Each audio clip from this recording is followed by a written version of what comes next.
Current સામાન્ય કરતા પવનની ગતિમાં વધારો થયો છે। અરબી સમુદ્રમાં 8 થી 10 ફૂટ ઊંચા મોજા ઉછળ્યા છે। ગરમીથી રાહત મેળવવા સહેલાણીઓ ભડકેશ્વર મહાદેવ મંદિર નજીક દરિયાકાંઠે પહોંચી રહ્યા છે।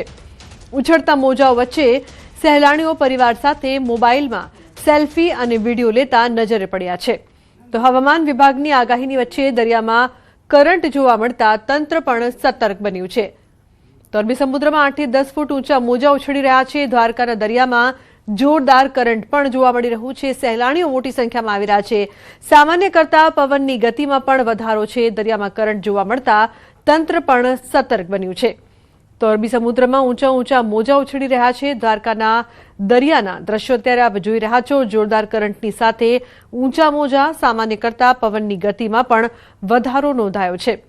તો અરબી સમુદ્રમાં 8 થી 10 ફૂટ ઊંચા મોજા ઉછળી રહ્યા છે। તો બીજી તરફ સહેલાણીઓ વેકેશનના કારણે મોટી સંખ્યામાં ઉમટ્યા છે। મુકુંદ જોડાયા છે ફોન લાઈન પર વધુ માહિતી આપવા માટે। મુકુંદ, દ્વારકાના દરિયામાં કરંટ, શું વધુ વિગત? લોગના વાત કરવામાં આવે તો હવામાન વિભાગ દ્વારા આગામી 2 થી 3 દિવસમાં વરસાદ આવવાની શક્યતા હોય, જેને લઈ દ્વારકાના દરિયામાં જ ભારે કરંટ જોવા મળ્યો હતો। અંદાજિત 8 થી 10 ફૂટ જેટલા ઊંચા મોજા ઉછળતા જોવા મળ્યા હતા। દ્વારકાના ગોમતી ઘાટ, ભડકેશ્વર સહિતના જે વિસ્તાર છે, આ વિસ્તારમાં ઊંચા મોજા ઉછળતા જોવા મળ્યા હતા। જી બિલકુલ, આભાર સમગ્ર માહિતી બદલ। તો દ્વારકાના દરિયામાં જોરદાર કરંટ, સામાન્ય કરતા પવનની ગતિમાં પણ વધારો નોંધાયો છે, જો કે તંત્ર સતર્ક થયું છે। તો હવામાન વિભાગે રાજ્યમાં વરસાદને લઈને મહત્વપૂર્ણ આગાહી કરી છે, જેના કારણે આઈપીએલ ફાઇનલમાં પણ વરસાદ વિઘ્ન બની શકે તેવી શક્યતા વ્યક્ત કરવામાં આવી છે। અમદાવાદમાં થંડર એક્ટિવિટી સાથે સામાન્યથી મધ્યમ વરસાદની આગાહી કરવામાં આવી છે।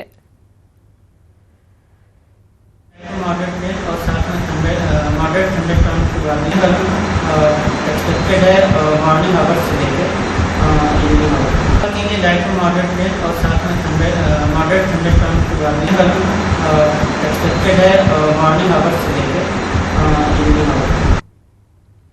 तो આજથી 4 જૂન સુધી રાજ્યના વિવિધ વિસ્તારોમાં વરસાદી માહોલ રહેશે। ઉત્તર ગુજરાત, મધ્ય ગુજરાત, સૌરાષ્ટ્ર અને દક્ષિણ ગુજરાતમાં પવન ગાજવીજ સાથે વરસાદ વરસવાની શક્યતા છે અને પવનની ઝડપ 50 થી 60 કિલોમીટર ઝડપે પવન ફૂંકાશે। આજે મહીસાગર, દાહોદ અને પંચમહાલમાં ભારે વરસાદની આગાહી કરવામાં આવી છે। માછીમારોને આગામી 5 દિવસ દરિયો ન ખેડવાની સૂચના આપવામાં આવી છે, જેથી તાપમાનમાં 3 થી 5 ડિગ્રી સુધીનો ઘટાડો થવાની શક્યતા વ્યક્ત કરવામાં આવી છે। आने वाले 7 दिनों के लिए जो गुजरात स्टेट के फोरकास्ट है, उसमें आने वाले 7 दिनों की बात करेंगे तो डे 1 से लेकर डे 7 तक लाइट टू मॉडरेट रेन का पूर्वानुमान है गुजरात रीजन में। और साथ में और जो डिस्ट्रिक्ट हैं जहाँ पर हेवी रेनफॉल की वार्निंग है डेटू के लिए, वो डिस्ट्रिक्ट है अरावली, महीसागर, दाहोद और पंचमहल। और डे 3 के लिए साबरकांठा, अरावली, महीसागर, दाहोद, पंचमहल और छोटा उदयपुर। और डे 4 के लिए नर्मदा, तापी और डांग डिस्ट्रिक्ट गुजरात कोस्ट के लिए डे 1 से लेकर डे 3 तक समय की बात। और मैक्सिमम टेम्परेचर की बात करेंगे तो आने वाले 5 दिनों के लिए मैक्सिमम टेम्परेचर में 3 से 5 डिग्री की गिरावट। તો જે પ્રકારથી હવામાન નિષ્ણાંત અંબાલાલ પટેલે રાજ્યમાં આગામી દિવસોમાં વરસાદને લઈને મહત્વની આગાહી કરી છે, તેમના જણાવ્યા મુજબ આજથી 4 જૂન દરમિયાન ગુજરાતના વિવિધ વિસ્તારોમાં વરસાદ થવાની પ્રબળ શક્યતા છે। દાહોદ, પંચમહાલ સહિત મધ્ય ગુજરાતના વિસ્તારોમાં 1 થી 3 ઇંચ જેટલો વરસાદ પડી શકે છે, જ્યારે અમદાવાદ અને ગાંધીનગરમાં પણ વાતાવરણમાં પલટો આવવાની સંભાવના છે। દક્ષિણ ગુજરાતમાં 1 ઇંચથી વધુ વરસાદની શક્યતા વ્યક્ત કરવામાં આવી છે। આ ઉપરાંત દક્ષિણ સૌરાષ્ટ્રના મહુવા, ભાવનગર, ગીર સહિતના વિસ્તારોમાં વરસાદી માહોલ સર્જાઈ શકે છે। આગામી દિવસોમાં રોહિણી નક્ષત્રનો વરસાદ થવાની શક્યતા રહે છે। હવે રોહિણી મન મૂકીને વરસશે। લગભગ હમણાં તારીખ 30મી તારીખ એટલે આજથી જ લગભગ 2 થી 4 જૂન સુધીમાં રાજ્યના ઘણા ભાગોમાં ભારે વરસાદ થવાની શક્યતા રહે છે, જેમાં દાહોદ, પંચમહાલ વગેરેમાં ભારે વરસાદ થવાની શક્યતા રહે છે। અમદાવાદ, ગાંધીનગરમાં પણ હવામાન પલટાશે અને ક્યાંક વરસાદ થવાની શક્યતા રહે છે। દક્ષિણ ગુજરાતના ભાગોમાં લગભગ 1 ઇંચ કે તેથી વધુ વરસાદ થવાની શક્યતા રહે છે। ભાગોમાં વરસાદ થવાની શક્યતા રહે છે। આ ઉપરાંત મહુવા, ભાવનગરના ભાગોમાં વરસાદ થવાની શક્યતા રહે છે। તદ ભાગોમાં 1 ઇંચ કે તેથી વધુ વરસાદ થવાની શક્યતા છે. તારીખ 4 બાદ તારીખ 20ની આજુબાજુમાં અણધારો વરસાદ થવાની શક્યતા છે અને તારીખ 18, 19 કે 20 જૂનથી લગભગ 28 જૂન સુધીમાં આદ્રા નક્ષત્રનો વરસાદ, મુક્ષીના આદ્રા નક્ષત્રનો વરસાદ થવાની શક્યતા છે. ખેડૂત ભાઈઓએ આદ્રા નક્ષત્રમાં વાવેતર કરવું સારું રહે, પરંતુ આ વખતે અલ નીનોની અસર મોટી છે. અલ નીનોની અસર સેન્ટ્રલ ભારતમાં થવાની શક્યતા રહે છે. પૂર્વ ભારતમાં ચોમાસું સારું રહેશે. બિહારના દરભંગામાં ધોધમાર વરસાદ ખાબક્યો છે. ભારે વરસાદ પડતા સામાન્ય જનજીવન ખોરવાયું છે. રસ્તાઓ તળાવમાં ફેરવાઈ ગયા છે તો સ્થાનિકો મુશ્કેલીમાં મુકાયા છે. દરભંગા શહેરમાં ડ્રેનેજ સિસ્ટમ ખોરવાતા મુખ્ય રસ્તાઓ પાણીમાં તરબોળ થયા છે. માત્ર અડધા કલાકના વરસાદથી રસ્તાઓ તળાવમાં ફેરવાઈ જતા વાહન ચાલકોને હાલાકી ભોગવવી પડી રહી છે. સ્થાનિકોનો આરોપ છે કે ગટરોની સફાઈ અને નવી ડ્રેનેજ ચેનલોનું નિર્માણ દર વર્ષે ચોમાસા દરમિયાન જ શરૂ કરવામાં આવે છે, જેના કારણે સમસ્યાનો કાયમી ઉકેલ આવતો નથી. મ્યુનિસિપલ કોર્પોરેશન સામે લોકોનો રોષ સ્પષ્ટપણે જોવા મળ્યો હતો. સાયક્લોનિક સર્ક્યુલેશનના કારણે ઝારખંડના રામગઢ જિલ્લામાં સતત બીજા દિવસે પણ વરસાદ પડી રહ્યો છે. મુશળધાર વરસાદના કારણે ગરમીથી રાહત મળી છે અને હવામાન ખુશનુમા બન્યું છે. હવામાન વિભાગે આગાહી કરી છે કે આ વરસાદ આવતીકાલે પણ ચાલુ રહેશે. મુશળધાર વરસાદ બાદ શહેરી વિસ્તારોમાં ખાસ કરીને Ramgarh football ground, block mode અને રામગઢ કોલેજ પાસે પાણી ભરાઈ જવાની સમસ્યાઓ વધી ગઈ છે, જેના કારણે રસ્તાઓ પર વાહન વ્યવહાર પણ મુશ્કેલ બન્યો છે. દેશના અલગ અલગ રાજ્યોમાં ચોમાસા પહેલા વરસાદની જમાવટ જોવા મળી રહી છે. ગુજરાત સહિત રાજસ્થાન, મધ્યપ્રદેશ અને હિમાચલ પ્રદેશમાં વરસાદી માહોલ છવાયો છે. ગુજરાતની વાત કરીએ તો અરવલ્લી, સાબરકાંઠા, પંચમહાલ, મહીસાગર, દાહોદ સહિતના વિસ્તારોમાં વહેલી સવારથી વરસાદ પડી રહ્યો છે. તો પાડોશી રાજ્ય મધ્યપ્રદેશમાં પણ વરસાદ પડ્યો. ઉજ્જૈનમાં વરસાદ પડતા વાતાવરણમાં ઠંડક પ્રસરી છે. ઉજ્જૈનના ટાવર ચોક સહિતના વિસ્તારોમાં વરસ્યો છે વરસાદ. બફારાથી પરેશાન ઉજ્જૈનવાસીઓને મોટી રાહત મળી છે. આ તરફ પહાડી રાજ્ય હિમાચલ પ્રદેશમાં ઝરમર વરસાદ વરસતા વાતાવરણ આહલાદક બન્યું છે. હિમાચલ પ્રદેશની રાજધાની શિમલામાં વરસાદ તૂટી પડતા જનજીવન ખોરવાયું છે. કાળઝાળ ગરમી વચ્ચે કુદરત મહેરબાન થતા શિમલા પહોંચેલા પ્રવાસીઓ પણ ખુશખુશાલ થયા છે.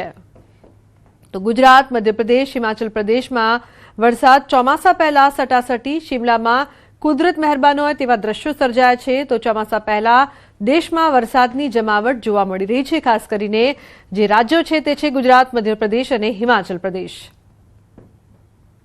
તો વરસાદ થતાં ગરમીથી આંશિક રાહત પણ લોકોને મળી રહી છે.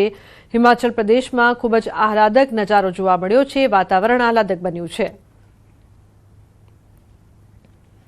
રાજ્યમાં અસહ્ય ઉકળાટ અને કાળઝાળ ગરમી વચ્ચે હવામાનમાં પલટો આવ્યો છે. ત્યારે મહીસાગર જિલ્લામાં વહેલી સવારથી જ કાળા ડિબાંગ વાદળો સાથે ધોધમાર વરસાદ ખાબક્યો છે. હવામાન વિભાગની આગાહી મુજબ લુણાવાડા વિસ્તારમાં પણ ઝરમર વરસાદ વરસ્યો છે. મેઘરાજાના ધમાકેદાર આગમનથી વાતાવરણમાં એકાએક ઠંડક પ્રસરી જતા લોકોને ગરમીથી રાહત મળી હતી. તો બીજી તરફ સાબરકાંઠામાં હવામાન વિભાગની આગાહી વચ્ચે વાતાવરણમાં પલટો જોવા મળ્યો છે. સાબરકાંઠા જિલ્લામાં વહેલી સવારથી જ વાતાવરણમાં પલટો. ક્યાંક વરસાદી ઝાપટા તો ક્યાંક ઠંડો પવન ફૂંકાયો છે. અસહ્ય ગરમીથી લોકોને રાહત મળી છે.